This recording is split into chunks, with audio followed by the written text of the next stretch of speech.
Faire de la radio un moyen alternatif d'éducation des enfants, c'est l'ambition du programme d'éducation par la radio. Le programme concerne les régions à forts défis sécuritaires. Les explications dans ce journal. Offrir un cadre de vie propre et faire utile avec les déchets récoltés. L'association Ville Propre de Dori s'y investit. Dans cette édition, nous serons à Dori pour comprendre tout cela avec nos équipes sur place. Bienvenue à tous, madame, monsieur, bonsoir et ravi de vous retrouver. Ouvrons ce journal dans le Sahel et précisément à Dori. Le conseil municipal de Dori a tenu sa première session extraordinaire de l'année de ce cadre de concertation. On note une baisse de mobilisation des ressources propres, une situation qui s'explique par les crises sanitaires et sécuritaires. C'est le mercredi dernier que cette rencontre s'est tenue à Dori. Bourema Kane et Théodore Zoubka. En 2020, la commune de Dori a pu recouvrir environ 265 millions de francs CFA contre 296 millions en 2019. Une baisse des recettes due à l'impact de la maladie à coronavirus, mais surtout à la crise sécuritaire. L'élevage, qui est l'un des principaux secteurs pourvoyeurs communal, est durement touché. Le commerçant n'arrive plus à s'approvisionner en bétail comme ils avaient l'habitude de le faire. Le bétail ne circule plus librement, ça coûte beaucoup plus cher. Cela a un impact. Non seulement le marché est de moins en moins approvisionné en animaux, mais en plus de cela, l'animal coûte beaucoup plus cher. Donc cela a eu comme impact un ralentissement à ce niveau-là. Et qui dit ralentissement à ce niveau, dit ralentissement aussi des collectes de ressources. De même, l'activité commerciale est au ralenti. Vous avez beaucoup de commerçants de Dori, approvisionnaient des marchés de Gorom, de Seba, de Mansilla et ailleurs. Et ils n'ont plus accès à ces marchés-là aujourd'hui du fait de l'insécurité. Donc ça occasionne un ralentissement. Donc quand vous avez un ralentissement des activités économiques, naturellement vous avez aussi une baisse de la mobilisation de ressources. Une baisse de la mobilisation des ressources qui intervient au moment où les besoins des populations augmentent. Ce cadre de concertation qui réunit plusieurs acteurs dont le contribuable et les partenaires financiers vise donc à trouver des stratégies nécessaires pour une mobilisation optimale des ressources locales. Cela s'appelle de la résilience, mais de quoi s'agit-il? Une seconde chance pour les élèves affectés par l'insécurité dans la boucle du Mouhoun. Et cela se passe à travers le programme d'éducation par la radio. Il s'agit concrètement de diffuser les programmes scolaires à partir de la radio. Le lancement du programme est suivi pour nous par Naba Ida Dabire et Karim Ouedraogo. La boucle de Mouhoun enregistre plus de 200 écoles fermées dues à l'insécurité, une situation qui impacte plus de 40 000 élèves. Pour assurer un apprentissage continu au profit de ces élèves, le ministère en charge de l'éducation et ses partenaires mettent en place le PER, programme d'éducation par la radio. Nous y nourrissons la grande ambition d'assurer la continuité de l'éducation de 332 000 enfants affectés par l'insécurité et la COVID-19. Dans cette région, le projet travaillera à animer au total 10 clubs d'écoute de 40 enfants, dont 5 à Débibou et 5 à Touba. La diffusion des leçons sur les ondes des radios partenaires voudrait toucher au moins 66 000 enfants qui écouteront dans leur famille. Pour la mise en œuvre du programme, 2 radios partenaires vont assurer la diffusion des cours réalisés de concert avec le ministère en charge de l'éducation.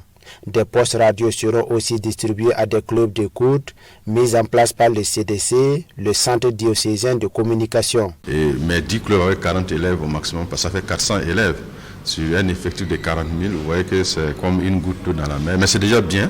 Parce qu'il faut commencer et puis souhaiter que d'autres partenaires puissent s'ajouter. J'exhorte et j'invite toutes les parties prenantes à ne ménager aucun effort pour qu'ensemble nous puissions relever le défi de l'éducation. 5 régions sont concernées par ce programme pour cette deuxième phase. D'une durée de 12 mois, il est financé par l'UNICEF. Le centre de formation féminin internat des Sœurs Marie Consolatrices a livré sa cuvée 2021. Cette 28e promotion en divers métiers est forte de 10 filles. La cérémonie de sortie est intervenue le samedi dernier à Bobo Dioulasso. Madou Edaugo, Siriki Milogo et Ismaël Saturné Paris. Après 3 années passées au centre de formation féminin internat des Sœurs Marie Consolatrices de Cointou, ces récipiendaires sont aujourd'hui aptes à apporter leur savoir-faire dans les domaines de la coiffure, la teinture, la couture et l'agropastoralisme. Cette cérémonie marque la sortie officielle de ces filles, au nombre de 10. Une véritable fierté pour elles de recevoir leur parchemin devant parents et amis. À la première année, je ne savais pas comment pédaler la machine. À l'heure que je peux couper des habits moi-même, je peux coudre. Tous les intervenants ont encouragé les récipiendaires à mettre leur savoir-faire au profit de la société. Les conseils que j'ai à donner à ces jeunes filles, c'est vraiment d'avoir foi en Dieu et en elles-mêmes, parce qu'elles sont capables de réussir comme les autres. J'ai décidé qu'à partir de cette année, autant je soutiens d'autres structures, je vais soutenir ce centre grâce en tout cas à l'honneur que mon Seigneur m'a fait, et je vais signer des contrats de production BIN afin de pouvoir alimenter les écoles primaires au niveau de là où le besoin se fait sentir. C'est d'abord de la fierté de voir que depuis 28 ans, on porte le souci de la promotion de la jeune fille. Et en 3 années de formation, on voit également comment est-ce que les filles sont armées, j'allais dire, pour affronter un peu la vie et pour affronter le marché de l'emploi et même de l'auto-emploi. Je pense que c'est ça qui est extraordinaire à travers ce qu'on a vu. Et nous souhaitons que ce centre continue réellement de répondre à sa vocation pour que les jeunes filles qui vont y passer puissent réellement sortir, j'allais dire, mieux armées. Créé en 1993, le centre de formation féminin de Sœurs Marie Consolatrices de Cointou a pour mission la formation intégrale de la jeune fille. L'école primaire publique de la commune de Pella, c'est dans le centre-ouest, fête ses 60 ans d'existence. Un devoir de reconnaissance pour les anciens élèves qui ont mis à profit la journée pour rendre hommage à leurs enseignants.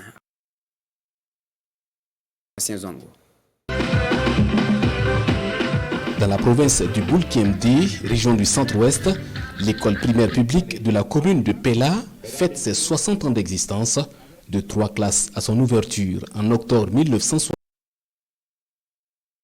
qui ont vu passer plus de 5900 élèves, parmi lesquels Jacques Sebogo, Antoine Kaboré. Nous citerons également Moumouna Chérifsi, actuel ministre d'État, ministre de la Défense de notre pays. 107 enseignants sont également passés par cette école et l'occasion a permis d'élever le premier et le troisième directeur au rang d'officier de l'ordre des palmes académiques. Au-delà de nous, c'est la fonction enseignante qui est valorisée. Et j'encourage mes jeunes frères et mes enfants qui sont dans l'enseignement à continuer à travailler comme nous. Car, quoi qu'ils pensent, la récompense viendra un jour. Les enseignants méritent d'être respectés, méritent d'être encouragés, méritent d'être accompagnés, méritent d'être soutenus. Ils ne pouvaient pas donc avoir ce centenaire s'ils ne mettaient pas une halte pour pouvoir effectivement donc manifester et saluer leur travail. La célébration mobilise ressortissants de la commune, anciens enseignants et anciens élèves de plusieurs générations. Elle est l'initiative des anciens élèves pour rendre hommage et exprimer leur reconnaissance. Reconnaissance à l'endroit de nos papas qui nous ont inscrits à l'école, reconnaissance à l'endroit de nos enseignants qui nous ont donné le savoir. Quand on fait le bien, on récupère toujours. Le mérite des meilleurs élèves, des acteurs et partenaires de l'éducation a été salué et 1 minute de silence a été observée à la mémoire des 7 personnes de la commune de Pella décédées par intoxication alimentaire. Nous vous l'annoncions en début de journal, des pavés, des paniers et des éventails faits à base de déchets plastiques recyclés. Les œuvres sont de l'association Ville Propre de Dori, une association qui peine cependant à satisfaire sa clientèle par faute de moyens opérationnels. Inoussa Kéré et Pini Djeyanou sur place à Dori. Rien ne se perd chez l'association Ville Propre de Dori. Tout se transforme. Des déchets plastiques récupérés partout dans la ville de Dori sont ici lavés et découpés. Avec cette marmite de fortune, ces déchets plastiques sont transformés en pavés. Par jour, on peut faire 18 pavés parce que les moules là, C'est 18. On fait une fois par jour. L'association Ville Propre n'a pas une seule corde à son arc. Elle s'aventure aussi dans le tissage des paniers et des cordes. Tout ce que vous voyez là, c'est sur la base du châssis plastique. Voilà ce que je tenais là. C'était avec les pailles et puis les sachets. Voilà des chapeaux, des paniers et puis des garde-manger, des couverts. Les femmes vont aller faire la collecte du sachet. Chacun va faire ce qu'elle doit faire. Il y en a qui font les képis, il y en a qui font les paniers, il y en a qui font les cordes, il y en a qui font les couvercles et puis il y en a qui font des garde-manger. Pour une fabrication d'un mètre carré de pavé, il faut environ 12 heures de temps. L'association Veut Mieux Faire réduit le temps de fabrication, produit en qualité et en quantité afin de répondre à la demande, mais la situation pécuniaire précaire oblige. Aux bonnes volontés donc, l'association Ville Propre de Dori lance un appel afin de valoriser sa chaîne de production. Un week-end pour célébrer les lauréats de la Semaine nationale de la culture. L'initiative est à sa première édition et 5 jours durant, les lauréats seront sous les feux des projecteurs. Les festivités ont été lancées le vendredi dernier à Bobo-Dioulasso, Hassan Gourabou et Ali Traoré. L'ensemble artistique de Bolma-Côté fait son show dans la cour de la Semaine nationale de la culture. Nous ne sommes pas au G-Pénal, mais au week-end des lauréats de la SNC. Une tribune pour valoriser les créations artistiques et permettre aux artistes de mieux s'épanouir après le rendez-vous manqué de la Biennale de la culture de 2020. C'est une activité à laquelle nous tenons parce qu'il y va de vraiment la promotion et la valorisation de nos expressions culturelles pour que nos artistes, pour que nos lauréats puissent reprendre vraiment les spectacles sur les différentes scènes, aussi bien nationales qu'internationales. Un week-end des lauréats qui va s'étendre sur 4 jours et qui permettra aux artistes de montrer l'étendue de leur talent. Et c'est une innovation de la SNC qui va se perpétuer. C'est un week-end qui va se dérouler tous les 2 mois et l'ensemble des lauréats des éditions passées pourront prester et comme on l'a également soulevé, c'est pour promouvoir la post-production, permettre aux œuvres de ces artistes-là d'être promus et pour leur permettre également d'être connus à travers le monde. Si vous produisez une œuvre qui n'est pas connue, c'est comme si vous avez cultivé votre champ récolté et c'est resté uniquement au champ. Vous devez pouvoir l'exporter ailleurs au profit des autres pour que vous aussi vous puissiez tirer profit de ces œuvres-là. Tirer profit de leurs œuvres, c'est le souhait de ces artistes qui ont tenu en haleine le public qui n'a pas voulu se faire compter l'événement. D'une festivité à une autre et nous voici à la 3e édition des Journées culturelles de Didir. Entre les activités culturelles et sportives, le message véhiculé cette année est la promotion de la santé communautaire. Gérard Sommet et Amadou Marcelto. La commune de Didir au rythme de la 3e édition de ces journées culturelles. 2 jours d'activité marqués par la lutte traditionnelle, le saut et le tir à la corde, de même que la danse du terroir, le guinon.